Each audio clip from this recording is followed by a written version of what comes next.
La colère contre la CIMAD ne faiblit pas du côté du collectif des citoyens de Mayotte. Les locaux sont toujours bloqués alors que le président de l'association au niveau national est à Mayotte. L'occasion pour Henri Masson de rappeler les missions et le rôle de la CIMAD. L'objectif de la CIMAD dans ses statuts, c'est de défendre la dignité et les droits des personnes étrangères et réfugiées. Ça, c'est inscrit, je dirais, depuis très longtemps dans ses statuts. À Mayotte, principalement, nous faisons de l'enseignement du français. Et là, pour le coup, on ne demande pas la nationalité, bien évidemment. Tout le monde qui a envie d'apprendre le français peut venir à ces cours. Nous faisons de la sensibilisation. Nous faisons bien entendu... La sensibilisation à quoi? Sensibilisation aux problèmes généraux des migrations et tout, en particulier dans les établissements d'enseignement. Ça, nous le faisons dans l'ensemble du territoire français, mais aussi effectivement à Mayotte. Nous faisons de l'accompagnement pour les droits des personnes étrangères, puisque c'est notre vocation première. Et au-delà de ça, nous faisons effectivement un plaidoyer en faveur de ces personnes vis-à-vis des autorités administratives. La CIMAD attaque actuellement en justice des opérations de dégazage. Pour Henri Masson, si ces bidonvilles sont une aberration, on ne peut pas déloger des familles sans aucune proposition de relogement pérenne. Je le dis avec beaucoup de conviction ici devant vous.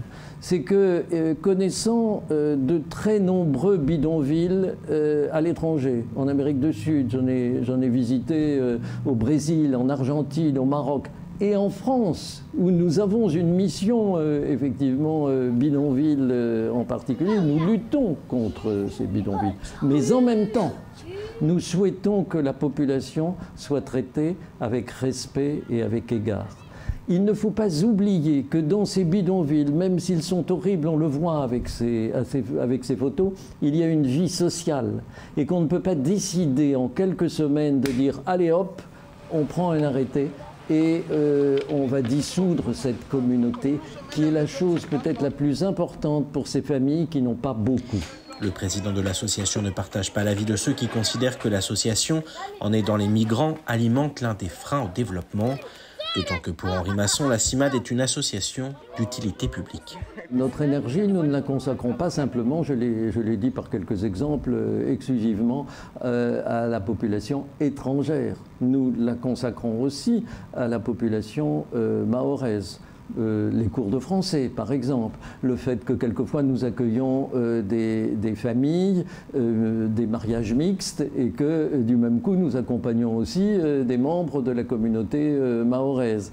Et aussi, ce qui est tout à fait important, c'est que nous nous battons depuis le début de la création de ce groupe local pour que, effectivement, les règles de droit qui sont applicables à Mayotte soient les mêmes que celles dans les autres départements. Si l'association ne fait que s'appuyer sur le droit français pour agir, force est de constater que le fossé ne cesse de se creuser entre le contexte particulier de Mayotte et les règles de droit commun. Cette campagne, elle est faite de 3 outils. Donc un guide sur les violences faites aux femmes à l'intérieur. Voilà. À l'intérieur duquel vous allez retrouver tous les contacts donc des associations qui sont sur le territoire et qui proposent un accompagnement pour les violences faites aux femmes. Donc que ça soit une écoute, un accompagnement plus donc juridique, social, psychologique, ou que ça soit une mise à l'abri ou juste voilà, un temps pour échanger. Toutes ces structures, vous les retrouvez dans ce guide. À côté, vous avez... Le guide, on peut le trouver où, Bastua? Au CDAD, mais ce guide est aussi distribué à l'ensemble des acteurs qui sont à l'intérieur du guide. Donc, vous avez vocation à le retrouver dans les PMI, dans les cabinets de sages-femmes, à l'hôpital, dans les commissariats de police et de gendarmerie, dans les associations, dans les mairies. Donc, il est largement diffusé. Circuler. Voilà, l'idée, c'est que tout le monde puisse y avoir accès. Et à côté de ce guide, on a des affiches donc, qui reprennent tous les professionnels sur Mayotte qui sont mobilisés pour la prise en charge des femmes victimes de violences.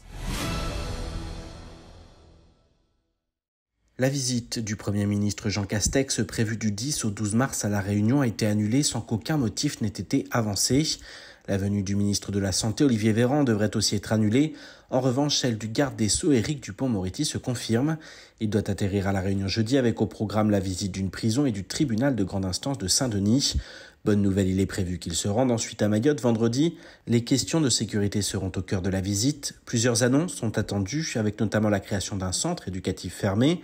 La construction d'une seconde prison devrait aussi être au cœur des débats. Des moyens matériels et humains supplémentaires sont encore espérés. Néanmoins, ce voyage officiel reste soumis à l'actualité internationale et pourrait être annulé à la dernière minute en cas de nouveaux événements en Ukraine. À compter de ce mercredi, le département sera soumis aux mesures sanitaires de droit commun. Cela s'ajoute à l'allègement des restrictions liées à la fin de l'état d'urgence sanitaire. Pour rappel, les concerts debout ont repris, la diffusion de musique amplifiée dans l'espace public est autorisée et les discothèques sont ouvertes. Le port du masque n'est plus obligatoire dans les lieux clos soumis au pass vaccinal et pour les manifestations sportives depuis le 28 février.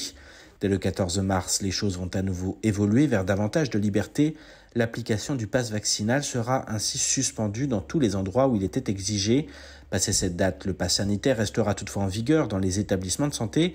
Concernant le masque, il ne sera plus obligatoire. Tous les lieux sont concernés, sauf les transports collectifs de voyageurs et les établissements de santé. Hier s'est déroulée l'inauguration de la maison France Service à Sada. Elle a eu lieu en présence du maire Oussamoudine Abdallah, du préfet Thierry Suquet et de la vice-présidente et conseillère départementale du canton, Tahamida Ibrahim. Dans son allocution, la représentante de l'exécutif départemental s'est félicitée que la 12e maison France Service voit le jour à Sada. Pour rappel, ce lieu permet de rapprocher la population des services publics tels que la Poste, Pôle emploi, l'assurance maladie ou encore les impôts. À Sada, un conseiller numérique a été recruté par la mairie pour accompagner les administrés, un moyen de lutte contre la fracture numérique encore très présente à Mayotte. La plupart des communes disposent aujourd'hui de leur maison France Service. À noter que pour étendre encore le maillage territorial, une 13e structure de ce type va être inaugurée prochainement à Koungou. Ce matin, la maison France Service de Petite-Terre a accueilli la signature d'une convention entre la MDPH et la maison France Service, un moment important pour mieux prendre en charge les personnes en situation de handicap sur le territoire. Cette convention, donc, c'est la continuité de nos actions pour aller vers la population. Donc, cette première convention signée avec l'intercompétiteur aujourd'hui, c'est pour juste délocaliser une partie de nos services MDPH au sein de la Petite Terre. On aura une permanence ici avec un agent de MDPH qui viendra et qui aura à accueillir la population de la Petite Terre pour ouvrir des droits, encore une fois, des droits autour de la personne en situation de handicap. Pour le président de l'intercommunalité de Petite Terre, cette convention répond à un réel besoin, car le handicap, cela n'arrive pas qu'aux autres. Le handicap, comme je viens de le dire tout à l'heure, nous sommes tous candidats. Un jour, on ne sait jamais, tout peut arriver. Est-ce qu'il faut fermer les yeux quand on voit tous les jours et quand on entend les chiffres ici en Petite Terre? C'est impressionnant. Donc nous devons bien sûr faire en sorte que nous puissions donner une certaine dignité, tout simplement la dignité, à ceux qui sont handicapés. Donc la prise en charge justement de l'handicap, je pense que fait partie aussi de nos missions et permettre à ce que chaque personne qui est handicapée puisse vivre normalement comme un citoyen. Cette première convention est un pas en avant, mais pas une fin en soi. En effet, d'autres antennes de la MDPH doivent voir le jour dans les prochains mois.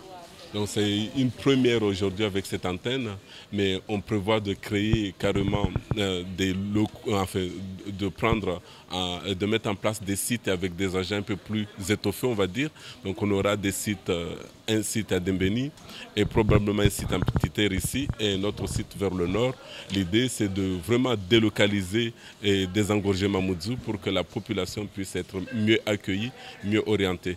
Donc dans ces sites, on aura une équipe complète, pluridisciplinaire, aussi bien des assistants sociaux, des travailleurs sociaux. En gros, on aura des agents administratifs qui seront là pour l'instruction et l'accompagnement des personnes qui seront dans le besoin.